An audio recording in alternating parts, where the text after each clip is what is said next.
Acordate qué pasa. Hola, buen día. Ahora sí vamos a dar comienzo a la capacitación del Plan Autonomía Joven. Perdón. En el día de hoy vamos a tratar el tema del sistema de promoción y protección de derechos de los niños, niñas y adolescentes. Nos acompaña nuevamente Pablo Zapata y en esta oportunidad lo acompañan María José Iriarte, abogada de la Dirección de Coordinación de Servicios Zonales y Locales, y Cecilia Eggers, también abogada de la Dirección Provincial de Promoción y Protección de Derechos. Bueno, antes de arrancar me gustaría agradecer la posibilidad y el tiempo que están brindando a estas capacitaciones. Nos parece muy rico y muy interesante poder generar estos espacios. La idea es, hay equipos como el de Bahía Blanca que le damos la bienvenida hoy, que se están sumando. La idea es generar un ciclo de capacitaciones y posteriormente a esto plantear encuentros quincenales con otros temas, pero bueno, en principio la idea era tocar temas fundamentales y necesarios para llevar adelante el trabajo de autonomía en los diferentes municipios y territorios. Así que hoy fundamentalmente, como ya pueden ver en la placa, vamos a hablar del sistema de protección, del sistema de promoción y protección de derechos, focalizando tal vez en la óptica del programa de autonomía y las particularidades a las cuales, mediante la nueva modificación del Código Civil, que ya no es tan nueva porque ya está rondando los 2 años. Sí. 2015. Claro, pero la idea es ver y traer estas visiones y aún hasta sería buenísimo si se puede dar el debate, debatirlo y hacer algún comentario, para eso aprovechar la posibilidad de interactuar y bueno, que le saquemos jugo, ¿no?, a esta posibilidad de estar juntos tocando un tema. Así que bueno, las dejo a Cecilia y a María José para que arranquen con la charla. Así que bueno, si tienen que hacer alguna pregunta, avísennos, encienden el micrófono y damos así la posibilidad de ir preguntándonos, ir compartiendo entre todos, ¿sí?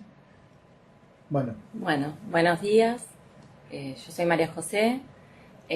Armamos este Power como para que puedan ir analizando y entendiendo desde dónde parte el sistema de promoción y protección de derechos, desde dónde surge la visión del nuevo paradigma que tanto hablamos. Por eso empezamos básicamente con una concepción sobre los derechos humanos, porque parte desde ahí.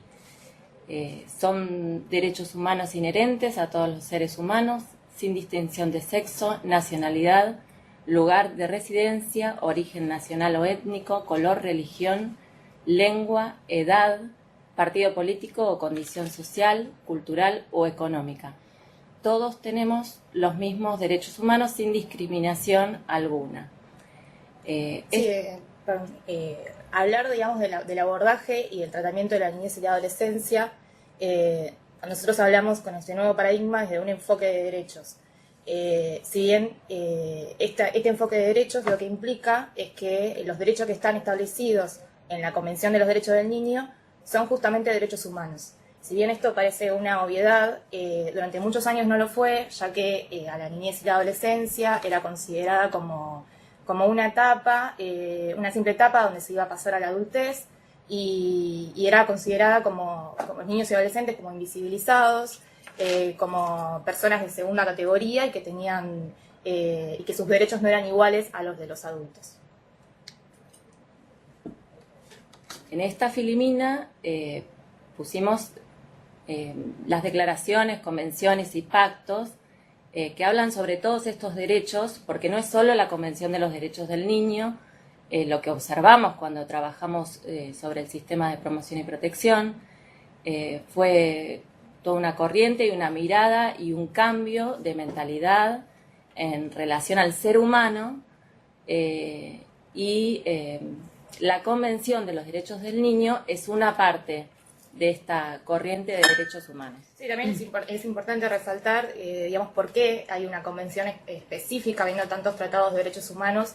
Hay una convención sobre los derechos del niño donde se genera una especificidad, es decir, que se va a crear derechos específicos sobre la niñez y la adolescencia, sobre el niño por su condición de tal, como lo que vamos a ver más adelante, el principio del derecho de autonomía progresiva. Lo interesante, si me permiten, es decir, es como que ahí se ve que hubo internacionalmente una evolución, una evolución en los derechos. Y que bueno, se fueron reconociendo derechos y se fueron estableciendo como, valga la redundancia, convenciones, ¿no? Donde reconocer estos derechos y asumirlos y bueno, la posibilidad de que los países adhieran a cada uno de esos tratados internacionales. Sí, que se obligan internacionalmente. Después, al hecho de que sea vinculante una convención, implica una obligación internacional de cumplirlo.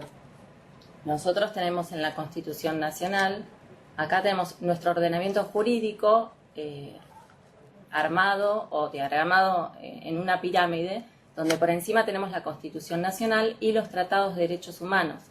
En el año 1994 se incorporó... Hola, perdón, ¿nos escuchan? Sí. No, somos Chivilcoy y no podemos ver el power. Ah, no lo pueden ver. Está bien. Creo que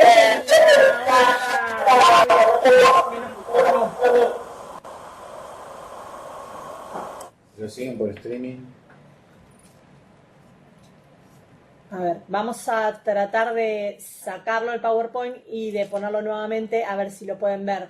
Si no, ya es un problema de la conexión específicamente del punto.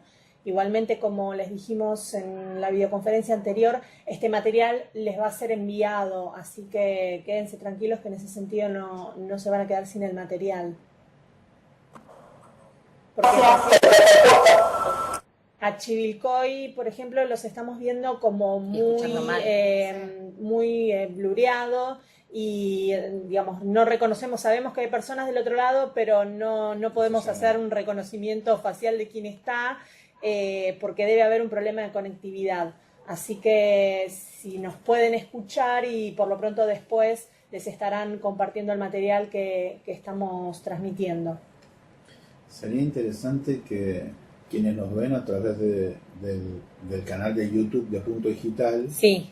que ingresen al canal con sus cuentas de Gmail para poder chatear, porque si no esa opción está denegada. Sí. Entonces, la idea es eso, es decir, hay un canal de chat en directo, ¿no es cierto? Desde Punto Digital, que sería bueno que lo aprovechemos. Sí, mismo también para la gente de Chivilcoy, si tienen problemas ahora para la videoconferencia, la otra opción es que desde las compus se conecten al canal Punto Digital en YouTube, a donde van a poder ver esta transmisión en vivo y que también si se loguean con un usuario de Gmail, tienen la posibilidad de, como dice Pablo, participar del chat y hacernos preguntas por allí que vamos a tratar porque lo estamos siguiendo nosotros también por streaming. Así que si a Chivilcoy se le complica el tema del Jabber, de la videoconferencia, también está la opción de conectarse a través de YouTube, ¿sí?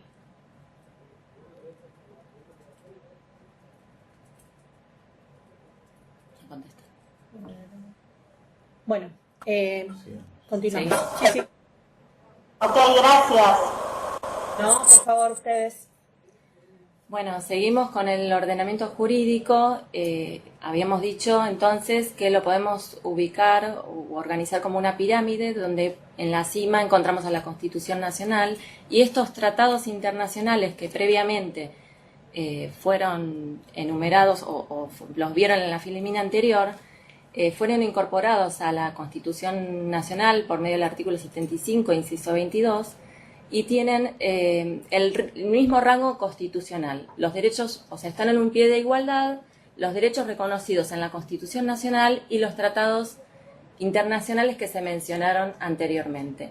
Por debajo de la pirámide encontramos las leyes nacionales más abajo constituciones provinciales, leyes provinciales, y por debajo podríamos seguir citando resoluciones, jurisprudencia, protocolos o demás instrumentos que se dicten. Pero el orden de prioridad es, en este sentido, el resto de la legislación debe respetar la Constitución Nacional y los tratados de derechos humanos. El cambio de paradigma del que hablamos, hicimos así un pantallazo general como para entender la diferencia y cuál fue la modificación o el traslado ideológico de un sistema hacia el otro. El sistema tutelar, que siempre nosotros mencionamos, o el patronato, consideraba al niño como una persona incapaz de derechos, sustituía su voluntad plenamente y siempre estaba representado por sus progenitores, sus tutores o, en su defecto, por medio del Estado.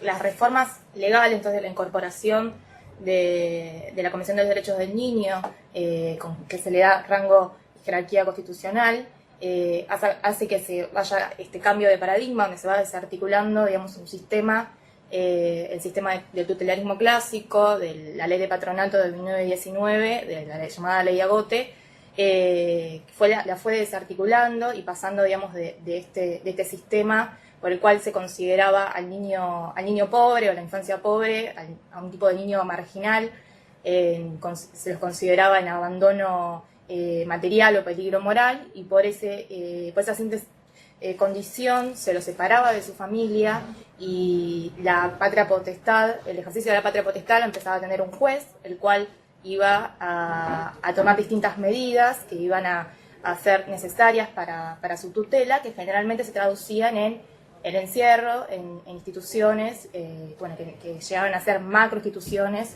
de cientos de chicos alojados. En realidad, es decir, eso era, se hace mención a la situación irregular. La situación de la doctrina irregular. Es decir, Hola. ¿sí? Hola. No estamos viendo nosotros ahora la imagen después del inconveniente de Trenquelauque. Trenquelauque. Bueno, un segundito.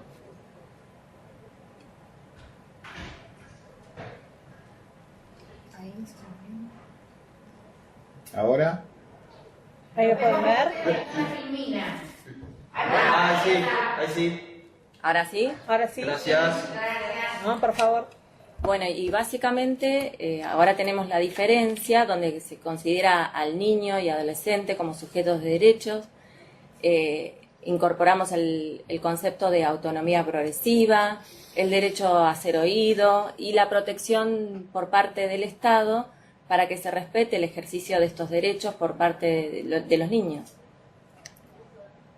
Específicamente, el diseño normativo en materia de niñez, más allá de la Constitución y todo lo que mencionamos anteriormente, tenemos la Convención de los Derechos del Niño, la Ley Nacional 26061, la Ley Provincial 13298, que es con la que trabajamos diariamente, la Ley de Procedimientos de Adopción de la Provincia de Buenos Aires, la Ley de Violencia Familiar, también la Ley de Salud Mental, que siempre tenemos relación con la salud mental de nuestros niños, los lineamientos procedimentales del organismo de niñez. Hay una guía de procedimiento que en este momento se está modificando, pero bueno, el organismo de niñez también dicta resoluciones como órgano de aplicación de la ley provincial, y también incorporaría el Código Civil y Comercial con las modificaciones que lo que hizo fue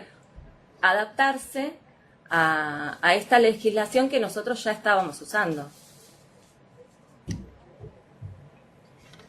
Dentro de los principios rectores de la Convención, también se encuentran traducidos a nivel nacional y a nivel provincial. Tenemos el interés superior del niño como principio rector, que fue un poco debatido este principio, a ver qué es lo que se interpretaba por interés superior del niño. La doctrina, y luego en la observación general número 14, del Comité de los Derechos del Niño, estableciendo que implica la máxima satisfacción integral y simultánea de los derechos, debiendo apreciar la condición de niño como sujeto de derecho, la opinión de los niños de acuerdo a su desarrollo psicofísico, el equilibrio entre los derechos y garantías de los niños y sus deberes, y un equilibrio entre los derechos y garantías de los niños y las exigencias de una sociedad justa y democrática. Sí. Otro principio rector y fundamental en este nuevo sistema es el derecho a ser oído, es el derecho de expresar su opinión libremente en todos los asuntos que afecten al niño. Este derecho lo hemos reflejado en toda la legislación, no solo en la Convención, sino también en la ley nacional, en la provincial, en el Código Civil y Comercial. Y es importante tener presente que este derecho a ser oído no queda circunscripto al ámbito judicial, donde quizás en otro momento se planteaban estas situaciones. El derecho a ser oído corresponde al ámbito a todos los ámbitos del niño, en las relaciones administrativas, por ahí con órganos administrativos, o en la escuela, o en el programa de autonomía joven. O sea, nuestro trabajo siempre tiene que partir de este derecho, del derecho del niño a poder expresarse libremente. El concepto de autonomía progresiva también es muy importante, está contemplado en toda la legislación y hace referencia a la evolución de las facultades, a la edad y madurez del niño, a la capacidad de discernimiento y demás condiciones personales, a su desarrollo psicofísico y, bueno, a su entorno, a su aprendizaje sociocultural. El derecho debe garantizar al niño que esté en condiciones de formarse un juicio propio el derecho a expresar su opinión libremente. Quiere decir que esta autonomía progresiva siempre la tenemos que evaluar en relación a distintas características o particularidades del niño, a la edad y a la madurez. No va a ser lo mismo, bueno, ustedes trabajan directamente con chicos de 16, adolescentes de 16 años. Pero bueno, la formación que tiene quizás un chico de 16 no es la misma que tiene un chico de 18 o de 19, o puede ser a la inversa, que ustedes vean que tiene mayor autonomía un chico de 16 que un chico de 20. Si no se da una cuestión estrictamente cronológica, No, sino cuestiones de claro, desarrollo, de desarrollo integral, historia de vida de los jóvenes y cuestiones aún lo que tiene que ver con la función del programa, ¿no es cierto? Es decir, algo que nos gustaría resaltar hoy es por qué hacemos lo que hacemos desde el programa, ¿no? Es decir, ahí está planteado, ¿no? La autonomía progresiva, reconociéndosela como algo que existe, aún lo menciona el artículo 5 de la Convención, ¿no es cierto? Sí. Es decir, la idea es que hay un reconocimiento a partir de la Convención y es como que la autonomía progresiva no es que se da y crece solamente porque un chico vaya cumpliendo años. La idea es que los niños y adolescentes, si bien obviamente hay que reconocerlos como sujetos de derecho, como son, pero hay que darle las oportunidades de poder desarrollar esa autonomía. Es decir, y fortalecer. Claro, es decir, fortalecer, acompañar y desarrollar el progreso orientar autónomo y de ese direccionar. chico. Por eso el artículo 5 de la Convención está dirigido, digamos, a los adultos también, a que orienten y direccionen a esos niños en el desarrollo de sus facultades. Y, a ver, ahí menciona fundamentalmente los adultos, ¿no es cierto? Pero, obviamente, en los casos donde tal vez no hay un ejercicio de una responsabilidad parental hecho por una persona, por así decirlo, y queda al cuidado de un niño, o en este caso O un tutor. a un tutor o al Estado a partir de sus instituciones, las instituciones previstas para ese tipo de intervenciones. Es decir, lo que decimos siempre, ¿no? Es decir, la autonomía progresiva o el desarrollo de la autonomía o el propugnar por ese desarrollo de la autonomía es un derecho para los chicos y es una obligación para el Estado. Entonces, algo que nos gusta generalmente puntualizar es esto, es decir, llevamos adelante el programa Autonomía Joven no porque sea una idea brillante que se nos ocurrió, sino porque es un derecho de un joven, un derecho de jóvenes, y en este caso los jóvenes institucionalizados, y es el Estado el que tiene que garantizar, claro, entre su responsabilidad es garantizar eso. Eso ¿no? va de la mano, digamos, del cambio de paradigma, digamos, de que se implementen políticas públicas diseñadas desde un enfoque de derechos, que es justamente esto, ver los derechos que hay en la Convención, como es la autonomía progresiva, y por eso se generan estos programas.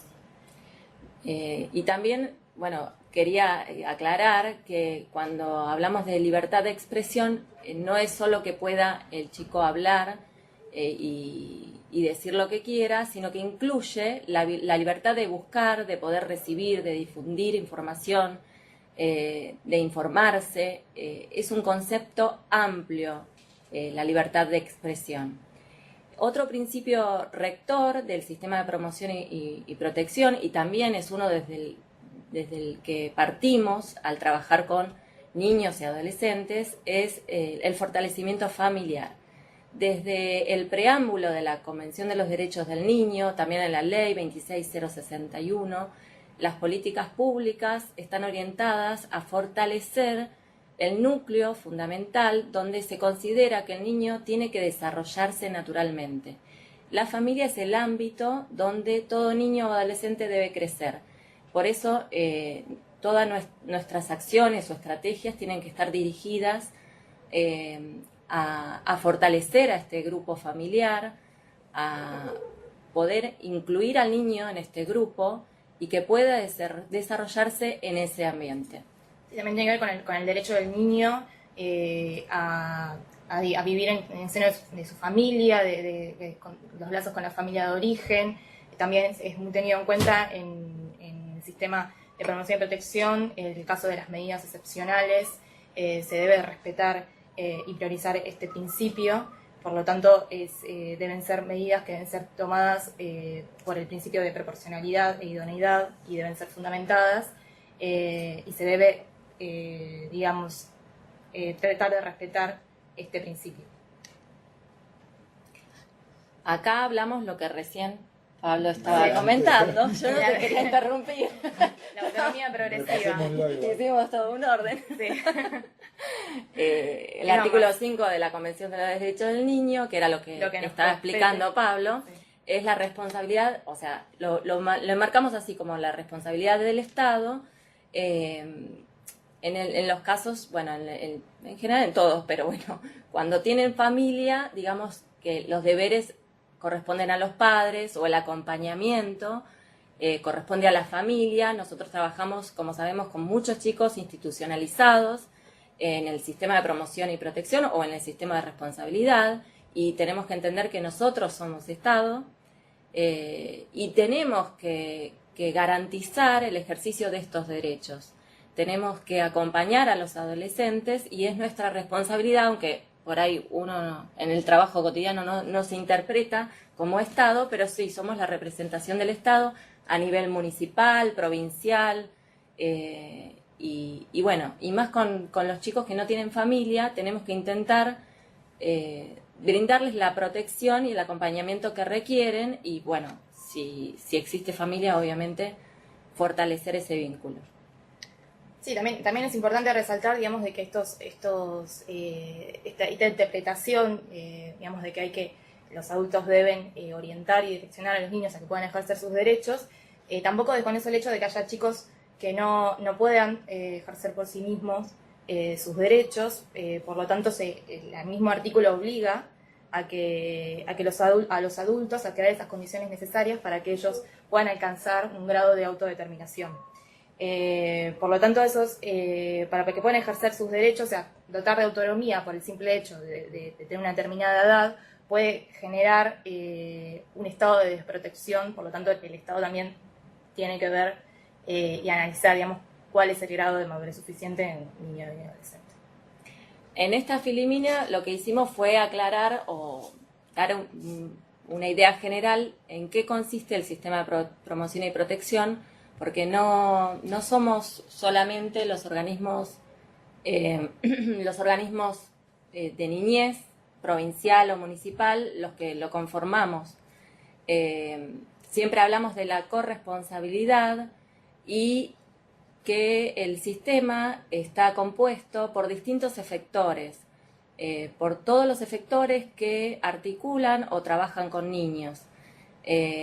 Bueno, ustedes acá lo ven: educación, salud, el CPA, las áreas municipales, los hogares, seguridad, las organizaciones comunitarias, ONGs y justicia también. Nosotros trabajamos en forma interdisciplinaria y transdisciplinaria. Los equipos de autonomía también. Son interdisciplinarios. También lo hacen. Sí, es decir, lo interesante de esto es a veces territorialmente hay un micrófono abierto, pero la posibilidad de también generar en territorio, ¿no?, donde esta corresponsabilidad se ponga de manifiesto, ¿no? Muchas veces creo que en nuestra tarea hemos visto tal vez chicos con 18 años o 17 años institucionalizados y que tal vez no tengan documentos. Claro. Es decir, llegan a una institucionalización y bueno, ahí a partir de un dispositivo propio o conveniado, el organismo también interviene como para proveer de documentación a ese joven, que obviamente es uno de los derechos que tiene, pero bueno, me parece que nos queda mucho por trabajar en el sentido de la corresponsabilidad, porque Sí. cualquier dispositivo del Estado con el cual o institución haya tenido contacto este joven previamente, podría haber tomado en su momento la posibilidad. No digo que siempre sea así. No, pero de hay eso, casos de donde, De conocer por a ejemplo, fondo el caso de un niño que O por atraviesa ejemplo, la situación. de eso se trata, que cada no efector queda solo librado de lo que asuma haga el su organismo. responsabilidad, Sí. porque cuando surge algún problema en relación a un adolescente, no quiere decir por eso que directamente tenga que intervenir no sé, un servicio local o un servicio zonal. Llegan siempre muchas denuncias, por ejemplo, de educación, a los servicios locales, donde informan que existe deserción escolar. Entonces, en estos casos, desde los servicios locales o zonales, la verdad, uno piensa, bueno, la escuela tiene un gabinete Sí, la escuela. escolar donde puede trabajar con la familia que ya conoce, indagar un poco más, asumir esa competencia que es de educación, y así en todos los ámbitos, no directamente hacer una derivación simplemente porque se trata de un niño que intervenga al servicio local. Cada uno tiene que asumir sus facultades, su competencia y la capacitación que tiene en educación o en salud mental, asumir ese compromiso y trabajarlo internamente. Sí, trabajar articuladamente, o sea, que no haya que Y volver a articular en empezar todo caso con el porque servicio local o se zonal. derivó a otra área, sino, digamos, el trabajo articulado, de qué es lo que se trabajó con el niño desde ese momento y poder trabajarlo en conjunto. En la práctica, muchas veces eso se traduce, muchas veces en la práctica se traduce en las posibilidades de redes que tiene cada equipo territorial, ¿no es cierto? Pero sin ir más lejos, desde el organismo, porque lo posibilita el artículo 23 de la 13298, se impulsa desde hace más de un año Las reuniones interministeriales. Claro, es decir, el artículo 23 de la 13298 faculta al organismo como autoridad de aplicación a convocar a la Comisión Provincial para la Promoción y Protección de los Derechos del Niño, interministerial obviamente, donde la idea fundamentalmente es convocar a la serie de ministerios que convoca la ley para hacer un trabajo de articulación. Eso lo venimos haciendo, el organismo lo viene convocando. Era lo que hablaba Pilar en el Claro. encuentro anterior, que tienen mucha convocatoria respecto de estas reuniones. Exactamente, y lo interesante de esto, y lo interesante de que cada equipo sepa en territorio, es que si a veces, porque todos somos el Estado y muchas veces al hacer una articulación tenemos una traba, o puede existir algún tipo de traba, lo ideal es tener este feedback y ver qué tal vez está funcionando no de la mejor manera posible o esperable, como para ir corrigiendo estas cuestiones. Hay varios protocolos de trabajo que se están generando en el ámbito de la Comisión Interministerial, que son acuerdos entre los diferentes ministerios para llevar adelante un trabajo ordenado, porque lo que decimos siempre, es decir, muchas veces hay recursos, hay trabajo que se viene haciendo, a veces cada municipio lo realiza cada municipio no, cada ministerio lo viene realizando tal vez. ¿Sí? Hola, sí. Perdón, interrumpo para decir que no estamos viendo las filminas desde Bahía Blanca. Bueno. Nada más. Al principio las veíamos, pero después no. Bueno.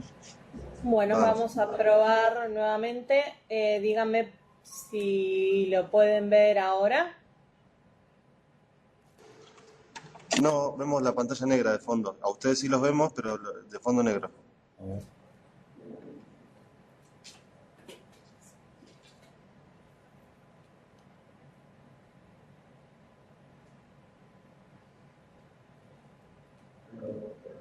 Ahora.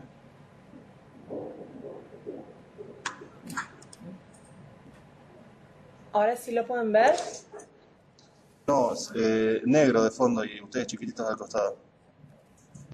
Está bien. Igual que lo que le dijimos a la gente de Chivilcoy, tiene que ser algún problema de conectividad, porque nosotros lo podemos ver bien. Creo que los otros puntos también que están conectados lo pueden ver. A ver, vamos a preguntarle a la gente de Lobería si está viendo el PowerPoint, la presentación, o Trenkelauken.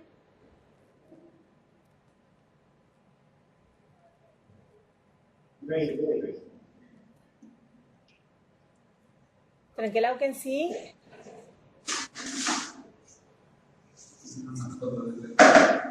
Sí, hay lugares donde se ve bien, algunos están diciendo que sí. No, por streaming sí lo El pueden ver. streaming lo ven bien. Hola. Sí. Tranquilo. Nosotros estábamos viendo hasta que tocaste cuando lo de Bahía Blanca y nos quedó negra la pantalla. Me parece que el problema lo están teniendo ustedes ahí. No, es una cuestión de conectividad, porque digamos que hay como una especie de delay entre lo que está pasando acá en este momento y cómo les llega a ustedes. Ahora, por ejemplo, yo no lo estoy proyectando, el PowerPoint, la presentación, para poder verlos a ustedes más grande en pantalla y saber con quién estamos hablando. Pero Sigamos sin PowerPoint, después vemos. Como o los que ustedes puedan ver, prefieran, que lo lo que vean y- claro, claro. nosotros lo vamos a dejar, igualmente mandamos. vamos a seguir haciendo la presentación con el PowerPoint. Igualmente las chicas y Pablo están haciendo una explicación como muy minuciosa sobre lo que está descrito en el PowerPoint, y después les van a hacer llegar la información, el archivo les va a llegar. Así que no se preocupen, pero básicamente de lo que se está hablando, no se está hablando de nada distinto a lo que está en la presentación.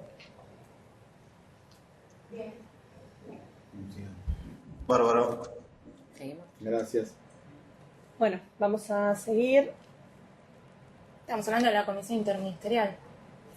Sí, de que la vinculación con lo distintas áreas. interesante del trabajo de la comisión es esto, ¿no? La posibilidad de articular a nivel ministerial diferentes necesidades que pueden llegar a surgir, y esas necesidades muchas veces surgen de los diferentes municipios y territorios de la provincia, donde, bueno, surgen cuestiones para ir acordando y tal vez con un acuerdo más macro. Entonces, la idea es que, bueno, que a medida que en el desarrollo de la tarea surjan diversas cuestiones, hasta se pueden llevar como temas para ir articulando con el resto de los ministerios. Y sobre todo con salud, que Sí, es el tema, sí. A ver, la problemática más. salud, educación, seguridad, es decir, hay una serie de protocolos que se están trabajando, importantes, ¿no? Porque lo que... Sí, y hay una activa participación de todos los ministerios, que es Claro. lo importante.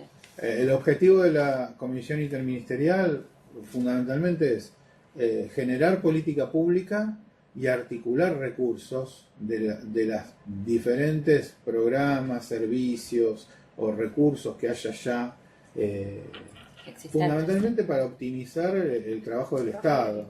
Pasa por ahí. Así que bueno. Bueno, para los que puedan ver, en la filimina siguiente lo que transcribimos fue el artículo 14 de la ley 13298 que habla y fundamenta esto que ya explicamos. Bueno, sí, que es la corresponsabilidad y el trabajo de todos los efectores en el abordaje de situaciones con niños, niñas y adolescentes. La responsabilidad que tenemos todos. La siguiente tenemos la distinción o los organismos administrativos que trabajan específicamente en materia de niñez. Ustedes saben que tenemos a nivel municipal y a nivel provincial. Dentro del sistema de promoción y protección, por un lado tenemos el municipio a través del servicio local, el cual va a generar una primera intervención, digamos, una instancia originaria, es el que va a diseñar estrategias de trabajo con el niño, niña y adolescente y su familia. Y a nivel provincial tenemos los servicios zonales de promoción y protección de derechos, que van a ser la autoridad de aplicación en claro, el territorio, en el departamento. Claro, porque el provincial. organismo de niñez provincial es la autoridad de aplicación de la ley 13298 y estamos representados en el territorio por medio de los servicios zonales. Los servicios zonales supervisan a los servicios locales y también trabajamos con los hogares, con comunidades terapéuticas, con centros de día, que también acompañamos y supervisamos en el trabajo. Esa, en cierta medida, es decir, la existencia de un servicio local sí, es a partir de la adhesión que hace el municipio a la ley 13298.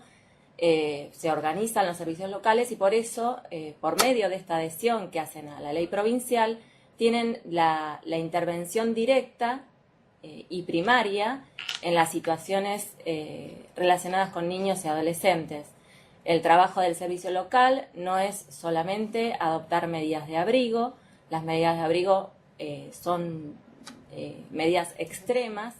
Es la última opción que el servicio local debe adoptar. Se trabajan con muchísimas medidas de protección, se trabaja con la familia, pueden ser diversos motivos por los que una familia o un niño se acerque a un servicio local, puede ser solamente de articulación con otro efector de salud o educación o conseguir un recurso determinado para, no sé, por cualquier motivo y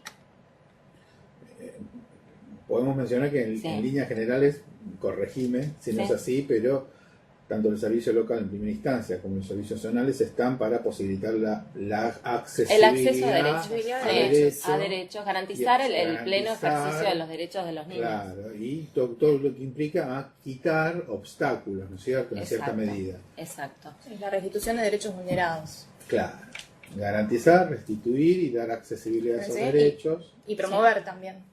También tienen trabajo de promoción los servicios locales. Y a partir de la adhesión, y no sé si está correctamente en lo legal dicho, pero la autoridad de aplicación provincial le delega esas funciones a partir de la adhesión a estos servicios locales, ¿no es cierto? Sí, delega esta intervención directa a los servicios locales. Sí, sí.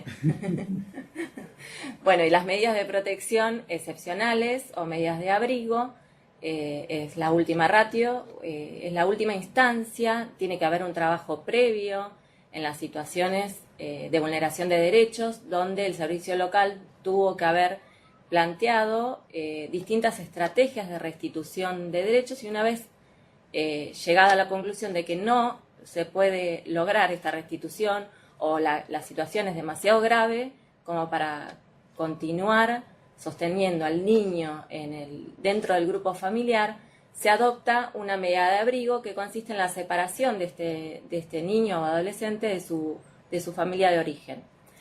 Un comentario. Sabemos que esta presentación la están viendo, obviamente, equipos del programa de autonomía que trabajan estrictamente dentro del marco del programa, pero también tenemos la posibilidad, y de hecho están participando, muchos compañeros, agentes del sistema de protección de derechos que trabajan efectivamente hace mucho tiempo en diversos servicios locales.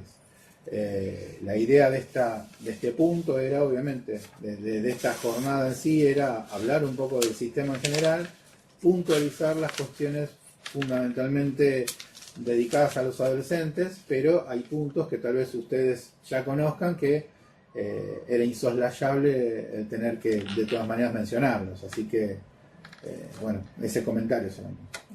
Es importante, digamos, tener una mirada general en relación a todo el sistema de promoción y protección.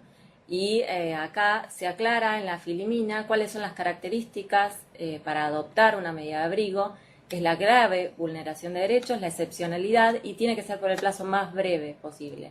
El lugar de implementación de una medida de abrigo va a ser en familia ampliada, referente comunitario o institucional. Institucional va a ser la última instancia. Y como ya saben, se comunica al Poder Judicial para su control de legalidad. La intervención en relación a las medidas de protección es exclusivamente sobre las estrategias y acciones a seguir, corresponde al ámbito administrativo durante todo el periodo que dure la medida de abrigo. Ahora, bueno, ya pasamos al Código Civil, las modificaciones en relación a la edad. Sí, el código, bueno, en agosto del 2015 se refiere al nuevo Código Civil y Comercial, el cual lo que hace fue eliminar la clasificación que hacía el viejo código de Vélez Arfiel, en la clasificación de menores púberes e impúberes, donde la línea demarcatoria era la de 14 años, y donde se establece la clasificación de niño, niña o adolescente, en el cual se establece que adolescente, o sea, el artículo 25, establece que la persona menor de edad que cumplió 13 años es adolescente.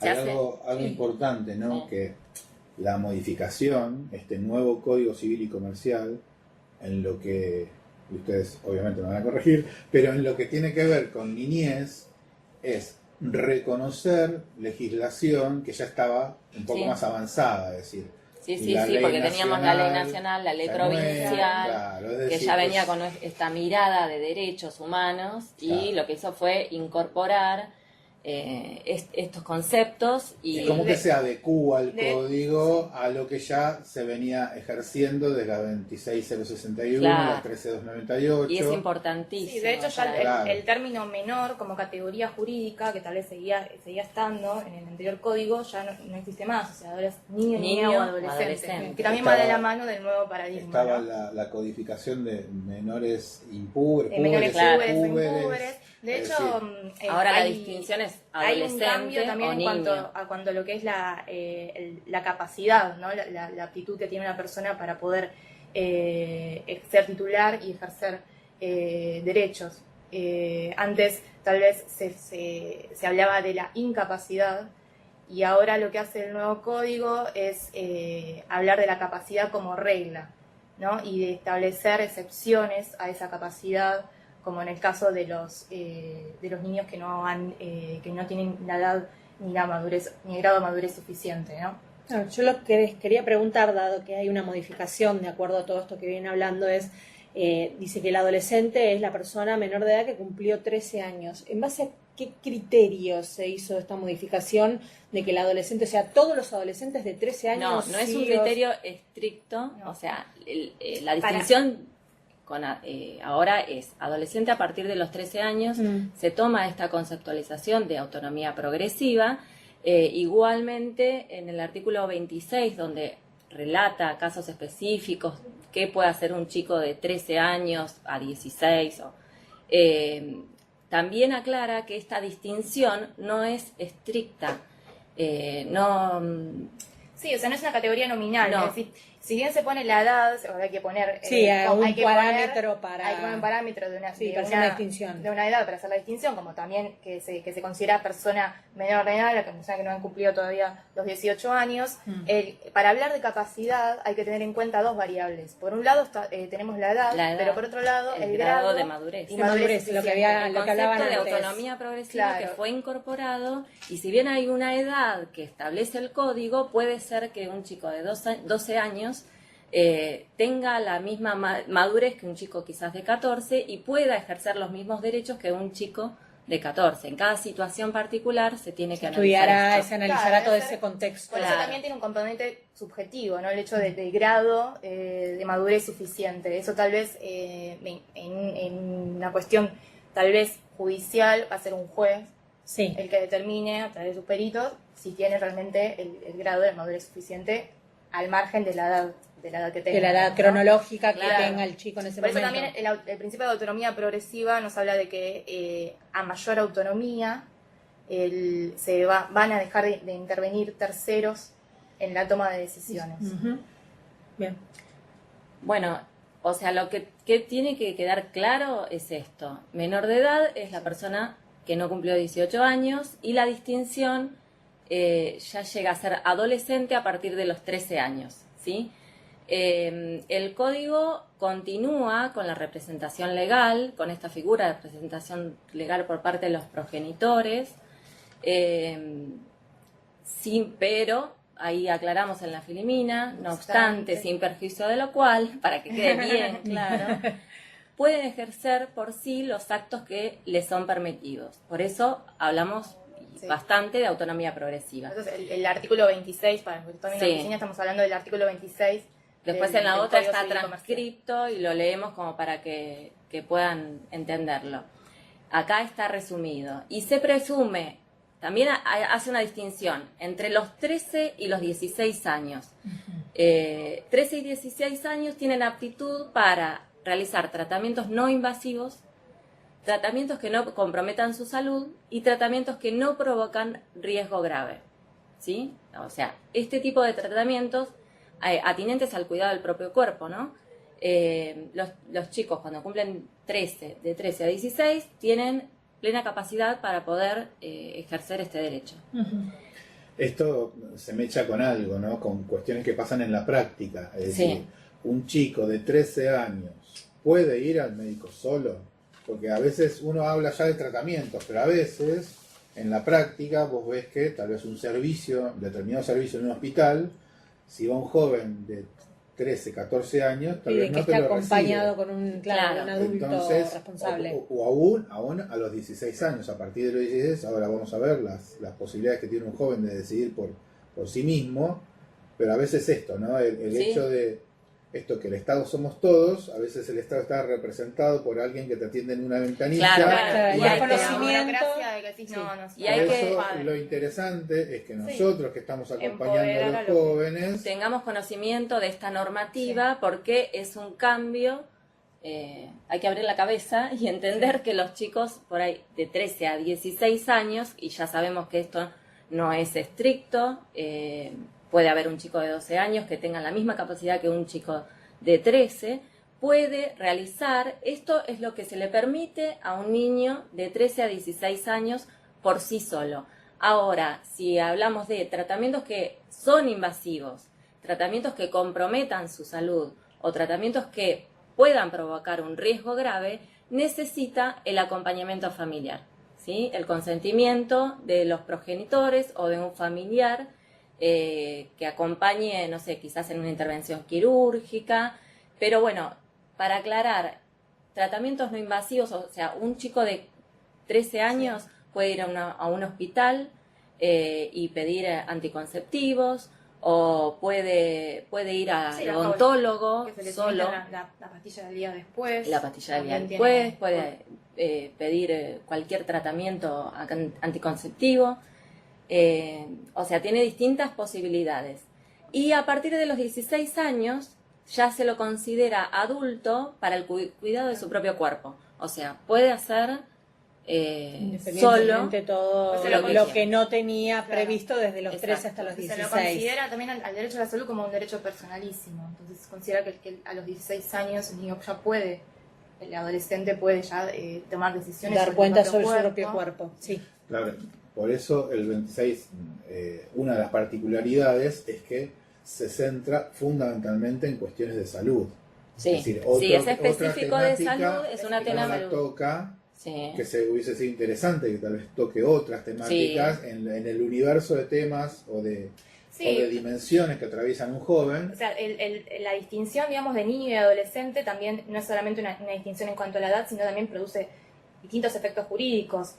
También, por ejemplo, hay un artículo del Código Civil que habla sobre la responsabilidad parental y a partir de los 13 años, considerados adolescentes, ya pueden ejercer la responsabilidad parental, que eso se puede traducir, por ejemplo, en que una joven adolescente pueda solicitar ante el ANSES la asignación universal por hijo, en caso de que esté embarazada. Sí, o que pienso tenga un también en hijo. temas de Genera emancipación. también otros efectos jurídicos. Hay un cambio en la representatividad, Hay un cambio, sí. pero después, a veces, Si bien el artículo En el 26, en lo ejercicio de textual, el claro, artículo el 26 ejercicio habla de derecho, específicamente sobre el derecho a la salud, ¿no? Y en el caso, por ejemplo, de los tratamientos que son invasivos, donde tienen que intervenir de 13 a 16 años los representantes legales, el código también establece de que si hay un desacuerdo, una discrepancia entre el adolescente y sus padres o representantes legales, se va a evaluar el criterio médico,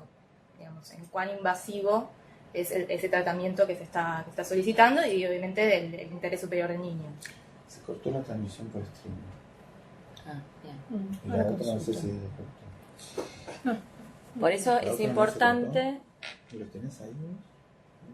por eso es importante en el trabajo con adolescentes conocer los derechos que tienen y todo lo que pueden ejercer en materia de salud, porque en el trabajo de autonomía también es un proceso de acompañamiento y de información en relación a todo esto.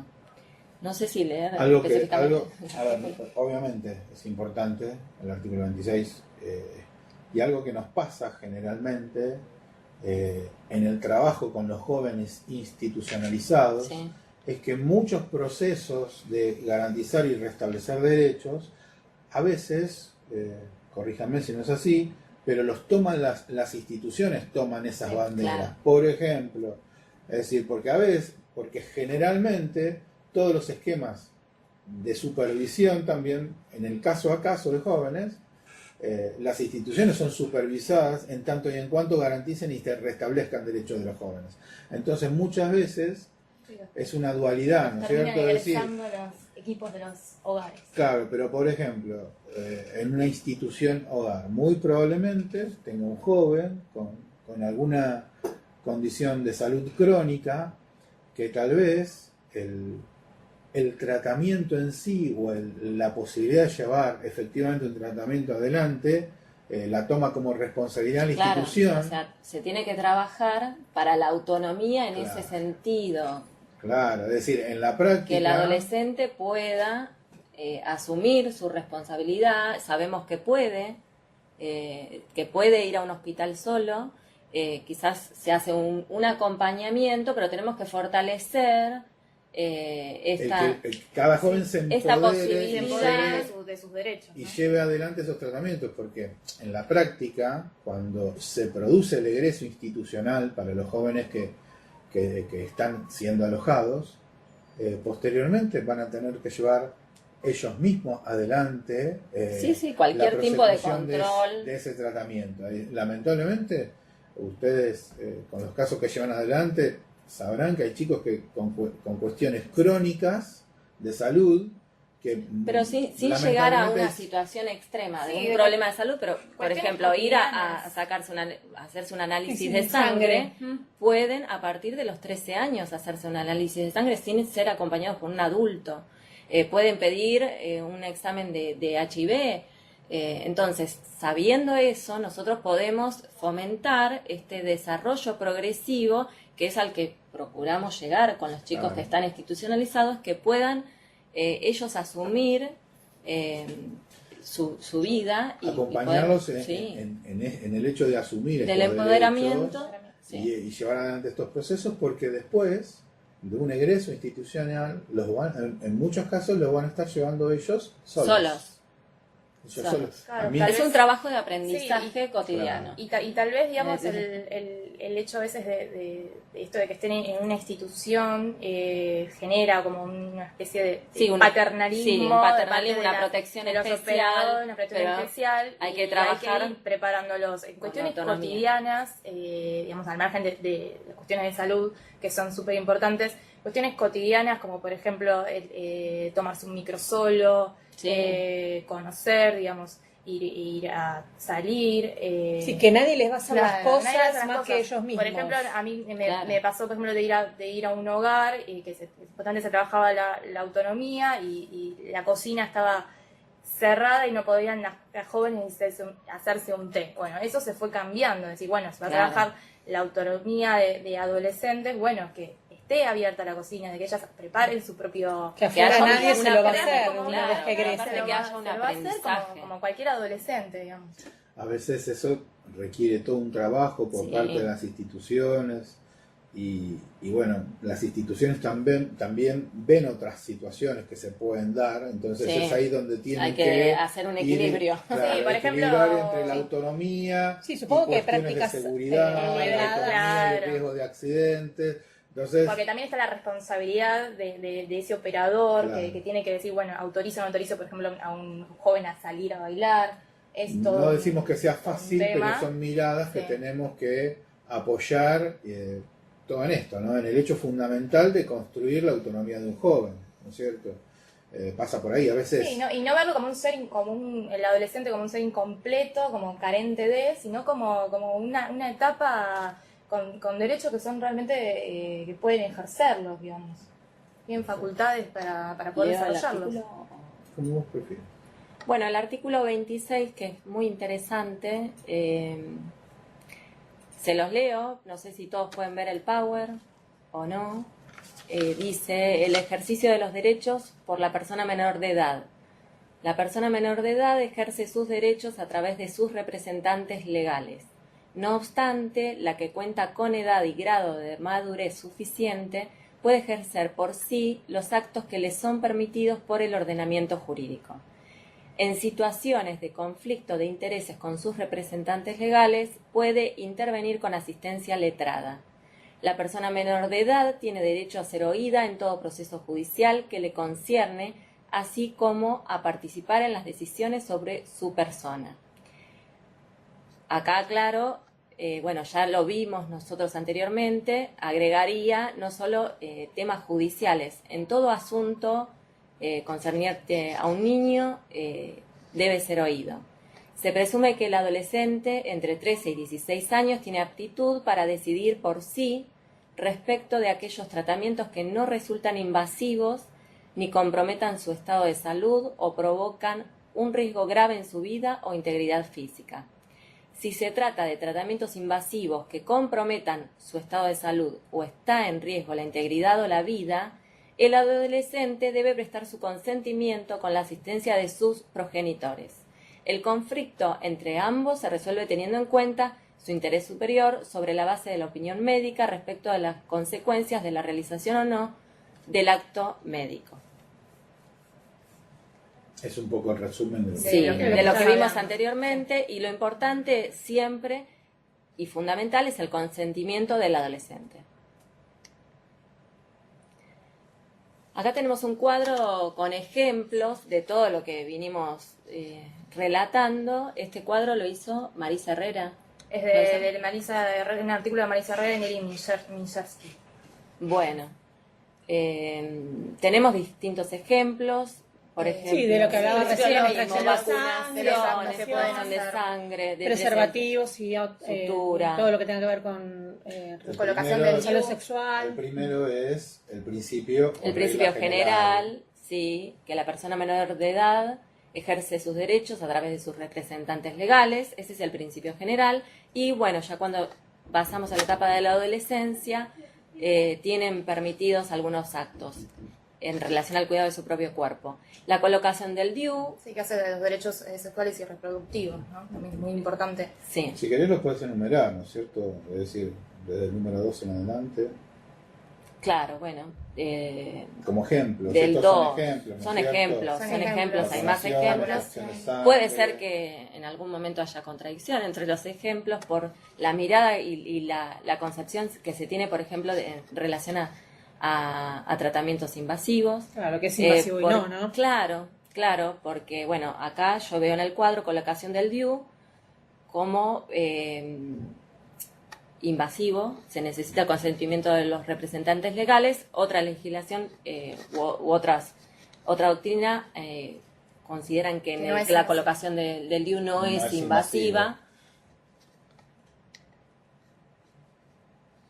Operaciones quirúrgicas sí, bueno, son invasivas y bueno, se necesita el consentimiento de los progenitores o de un familiar. Actos no invasivos o invasivos. Sí, operación de cambio de sexo. Sí, tratamientos. Que eso sí excede, tratamientos digamos, hormonales, excede su bloqueadores capacidad. hormonales, bueno, lo que es la ligadura de trompas, que excede el campo del cuidado del propio cuerpo. Hay una legislación, hay una ley específica sobre lo que es los derechos sexuales y reproductivos. Para la ligadura de trompas o la vasectomía se consideran que excede en el campo del cuidado del propio cuerpo, pero la misma ley establece que debe ser mayor de edad, ¿no? Para decidir por sí decidir mismos sobre, por ejemplo, si qué una hacer. chica- sí. Bueno, la cirugía estética también está bastante debatido el tema de la cirugía estética, ¿no? La chica de 15 La chica de años que 15, se quiere claro. hacer, La chica de 15. una operación, si necesita o no necesita consentimiento de sus padres. Está bastante debatido. Creo que por ahora sí, en realidad sí necesitan Sí, el el consentimiento. Sí, más en una Lo operación. mismo los aritos, los piercing, Sí. tatuajes, son cuestiones que, bueno, como más consideran, diarias, ¿no? El sí. chico de 15 años que se quiere hacer el tatuaje del cuadro de fútbol que le gusta y que tiene que hacerlo con Con el consentimiento. consentimiento de los progenitores. Bueno, pasamos a una parte de situaciones particulares. El derecho a la salud sexual y reproductiva es fundamental. Informar a los adolescentes, darle accesibilidad a estos derechos, saber, como ya dijimos, la posibilidad de pedir la anticoncepción, la pastilla del día después, el asesoramiento que necesitan. Instancia de consejería en los Sí, hospitales. en los hospitales también. Pueden ir solos y pedir una consejería. Y no es sencillo porque también en charlas que tuvimos con distintas regiones sanitarias, quizás esta legislación no se conoce, uno viene con la mirada anterior y siempre se exige el acompañamiento de un adulto o la autorización judicial para hacer determinada práctica, que ya en el Código Civil está reconocida y los chicos pueden hacerlo solos. Pero bueno, el Comité de los Derechos del Niño, en distintas observaciones, aclara esto, que lo fundamental es acompañar al adolescente, informarlo, asesorarlo, que tenga el derecho al acceso al derecho a la salud. Están diciendo no nos escuchan. ¿De dónde? ¿De dónde? De Tranquilauquen. Preguntemos. A ver, vamos a hacer. Tranquilauquen. Queremos consultarles si nos están escuchando en Bahía Blanca, en Lobería, en Chivilcoy, porque estamos teniendo problemas de audio en otros En puntos. Tranquilauquen no nos están escuchando. Lobería, ¿nos escucha? En el streaming está la pantalla. Lobería sí. Bahía Blanca también nos escuchan. Bien. ¿Y Trenque? ¿Y Trenquelauquen? No. Ahora No. sí. No, levanten la mano ahora. ¿Sí? Bueno, bien. Confirmemos, ¿sí? Sí. Bueno, Bueno, seguimos. continuamos Claro. con la presentación. Se les entrecorta Tranquilauquen, me parece. Un tema para tener presente es el aborto legal. Hubo un fallo en el año 2012 de la Corte de Nación, donde estableció distintos estándares constitucionales que tenemos que tener presentes todos para la protección al derecho al aborto legal en la Argentina. Bueno, el aborto legal se permite, ustedes lo pueden encontrar en el artículo 86 del Código Penal, en situaciones de abuso sexual o en situaciones donde existe un grave riesgo para la salud o integridad de la mujer.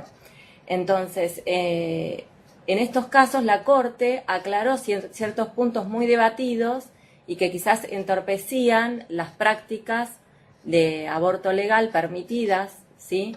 En los hospitales, y es necesario conocer qué es lo que ya se dijo en el año 2012. No corresponde pedir autorización judicial para realizar ningún aborto. Solo un profesional de la salud debe intervenir. No se requiere solicitar interconsultas o dictámenes adicionales. No corresponde pedir denuncia ni prueba o determinación judicial de la violación. Solo se requiere la declaración jurada de la situación de violencia sexual. Los abortos deben realizarse de forma rápida, accesible y segura. Y quienes ejerzan objeción de conciencia no pueden imponer derivaciones o demoras que comprometan la atención.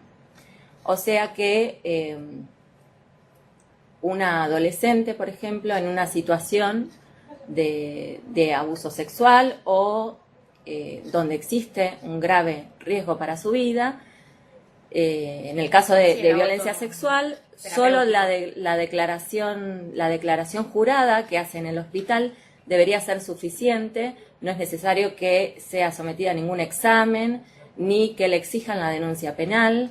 Y bueno, en el caso también el aborto terapéutico, con la indicación de algún psicólogo, médico, que indique que corresponde porque existe algún riesgo para la vida de esta mujer, también debería practicarse sin dilaciones.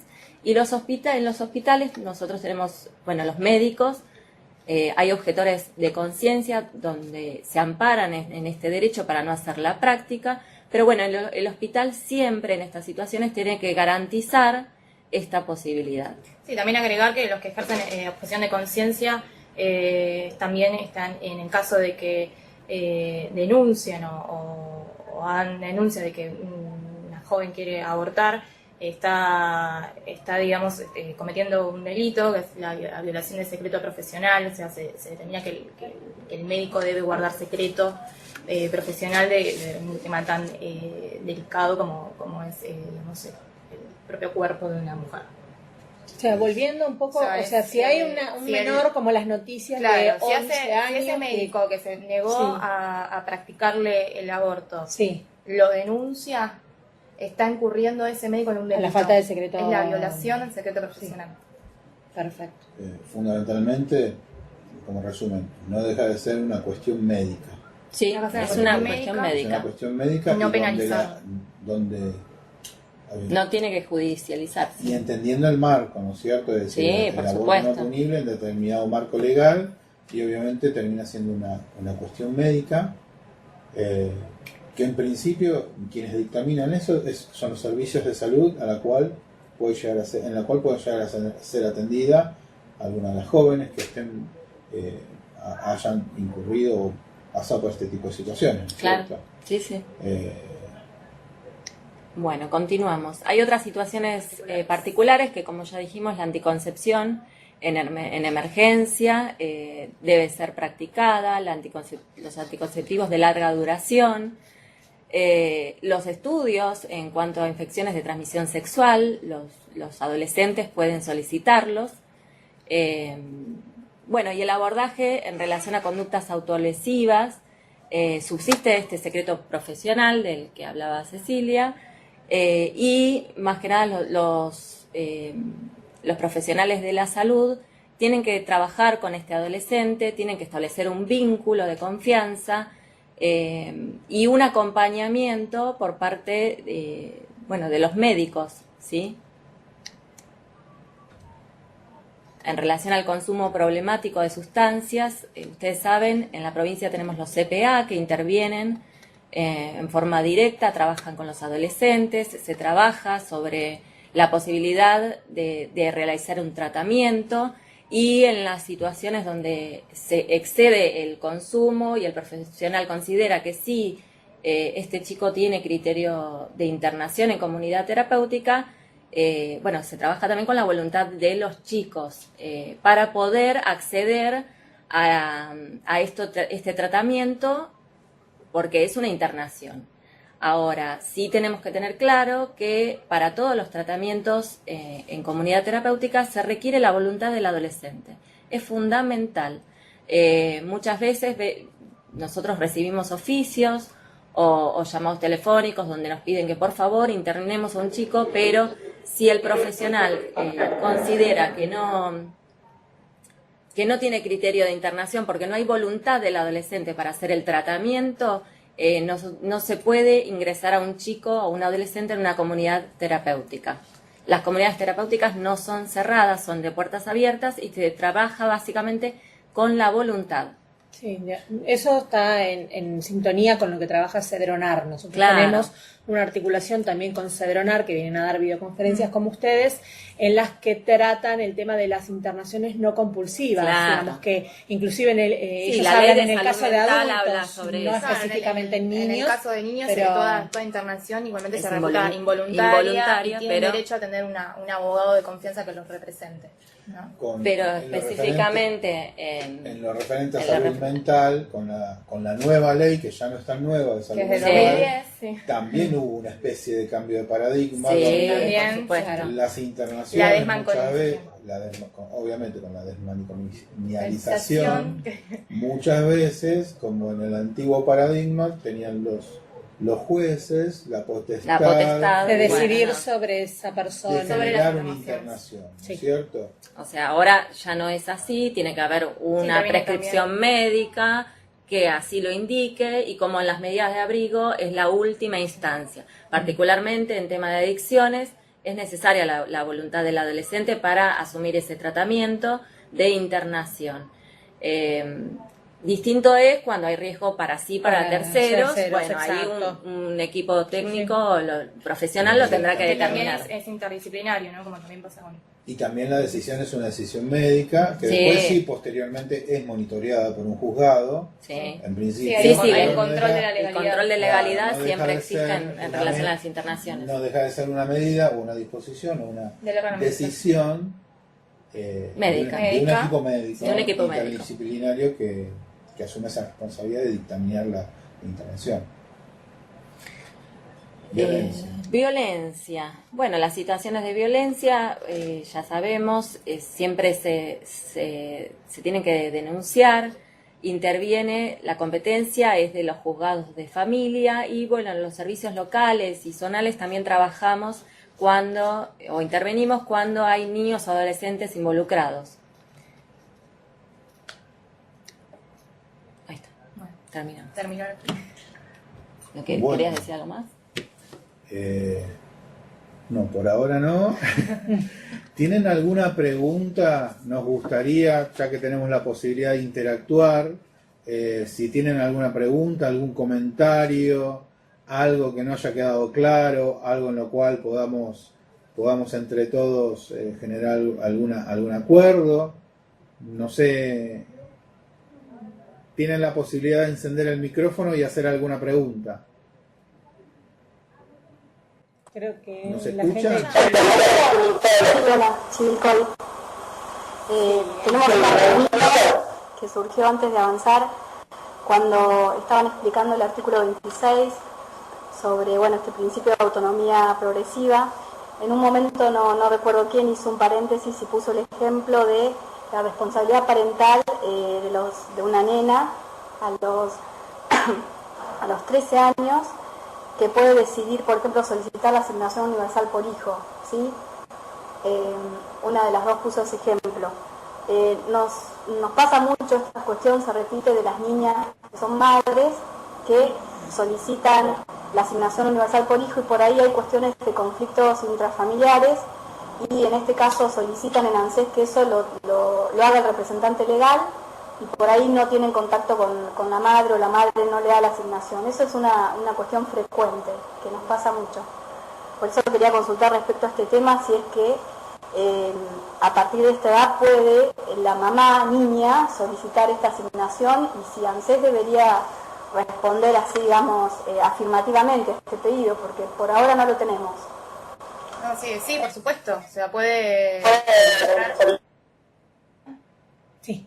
Que sí, por supuesto, pueden solicitar la asignación ante el ANSES. De hecho, hay fallos que avalan, digamos, el hecho de que, donde también se determina por su edad, pero también por su grado de madurez suficiente, la capacidad como para poder cobrar una asignación universal por hijo, que hace a sus derechos de responsabilidad parental, que también está en el código, digamos, lo dice el código, que a partir de los 13 años tienen derecho de poder ejercer la responsabilidad parental.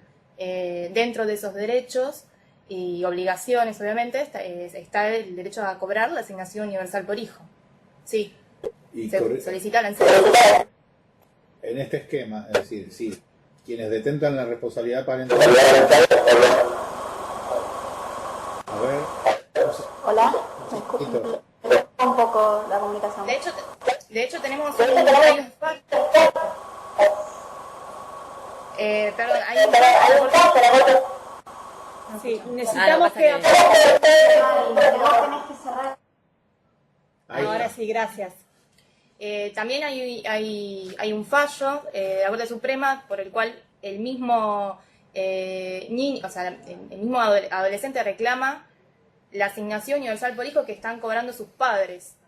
Se lo reconoció, digamos, por el simple derecho que es el IEIA, la asignación universal por hijo, es del niño, digamos, para poder administrarlo él mismo. O sea, también está en la situación inversa, digamos, el mismo. Claro, no que lo mismo sufructen hijo, sus padres, no que sino los el padres, propio no adolescente. puede, administrar ese dinero.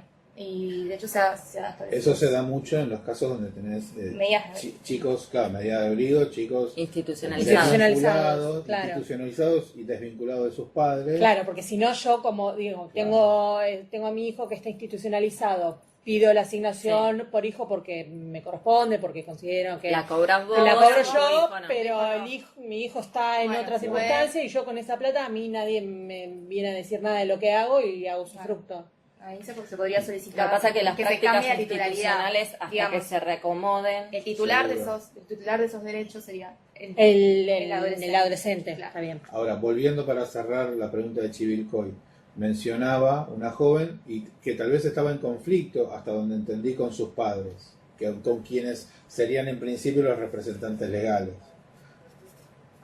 Y el artículo mismo 26 habla de la posibilidad de tener algún tipo de patrocinio letrado, para hay que tener presente la posibilidad de pedir la intervención y iniciar acciones autónomas del abogado del niño en contra de lo que opinen sus padres. Sin ir más lejos, eso, el primer abogado sería el abogado del niño. El abogado del niño, que no solo interviene en cuestiones judiciales, puede ser extrajudiciales también.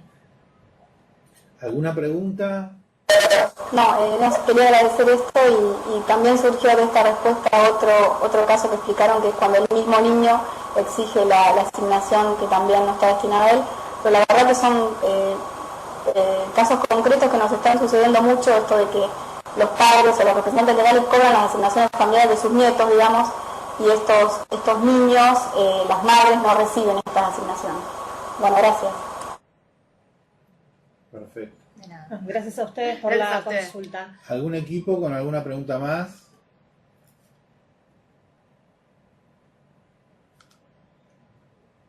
¿Nos escuchan?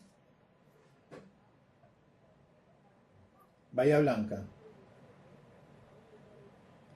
Bien. ¿Bahía Blanca quiere preguntar algo o no? No, se escucha. Ah, sí, nos escuchan. No, dicen que no. Trenquelauquen, ¿nos escuchan? ¿Se escuchan Trenquelauquen? Bueno, esperamos que les haya servido la charla. El material va a quedar en unos días colgado en Punto Digital. Nos gustaría que ustedes han recibido tal vez una gacetilla con la capacitación y hay un punto mediante el cual se puede acceder a un formulario para completarlo, para tener sus datos, para que sea más fácil el enviarles información, ya que requiere de suministrar una dirección de mail, para tenernos al tanto y recordarles los próximos encuentros, y además para esto, ¿no? Darles la posibilidad de darles el link correctamente de dónde encontrar la documentación que vamos a colgar dentro del sitio de Punto Digital. Bueno, desde ya les agradecemos haber contado con la presencia de ustedes, aunque sea por vía streaming a la distancia. La idea es encontrarnos el viernes que viene a las 10 de la mañana. En esta oportunidad va a estar otra parte del equipo central del programa Autonomía, con otros temas, fundamentalmente para hablar sobre las juventudes, los procesos de transición en los jóvenes, comenzar a hablar acerca del rol del referente y el de las instituciones en esas transiciones que se dan en los procesos institucionales y de desarrollo de la autonomía de los jóvenes. Así que bueno, desde ya muchas gracias y los esperamos la próxima semana. Adiós. Chao. Muchas gracias.